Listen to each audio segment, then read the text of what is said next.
Picture this. You wake up one morning and the map of the world has completely changed overnight. Not redrawn by politicians or generals, but by the carefree imagination of a 5-year-old child. Lines on the globe are no longer neat, calculated divisions but wobbly, looping scribbles, zigzags that cut through deserts, cities, even houses with no regard for history, ethnicity, or geography. Countries that once prided themselves on their straight boundaries suddenly find themselves sliced into odd puzzle pieces that make no sense at all. One street in Paris might now belong to Rainbow Land, while the neighbor across the road lives in Dinosaur Kingdom. Whole continents are renamed with words that sound like playground jokes: Candy Island, Monster Mountain, Banana City. At first, chaos erupts. Governments are paralyzed, unsure who rules what, while citizens wake up to find their passports meaningless because their nation might not even exist anymore. Airports become comedy sketches, as officials try to stamp visas for countries that appear as doodled stars in the ocean. But here's the twist. While adults panic, children around the world instantly understand it.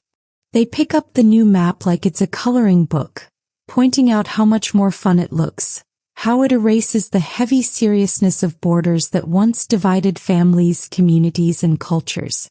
Imagine soldiers at checkpoints suddenly standing awkwardly as kids from both sides run across the new squiggly line, laughing, oblivious to the idea that they're breaking international law.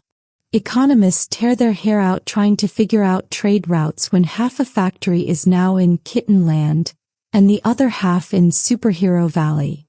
Yet strangely, the unpredictability starts to soften humanity.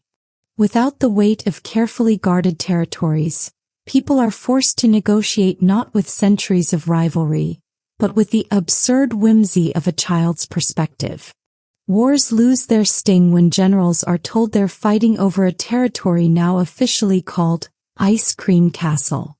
Imagine UN meetings where world leaders with straight faces debate the sovereignty of Unicorn Beach or the mineral rights of Chocolate River. And underneath all the comedy, something profound emerges. The realization that our borders were always imaginary lines anyway, made-up rules we agreed to follow. Now they are literally made up by a child, exposing the arbitrariness we've been pretending wasn't there. Perhaps this chaos becomes a strange kind of cure. Perhaps the childish absurdity forces us to laugh at ourselves, to see the world less as a patchwork of walls and more as a giant canvas of possibility. In this new reality, maybe the lesson is not that the world has fallen apart, but that a 5-year-old accidentally showed us a truth we forgot. That the lines between us are never as real as we think, and maybe, just maybe, the planet belongs more to imagination than to control.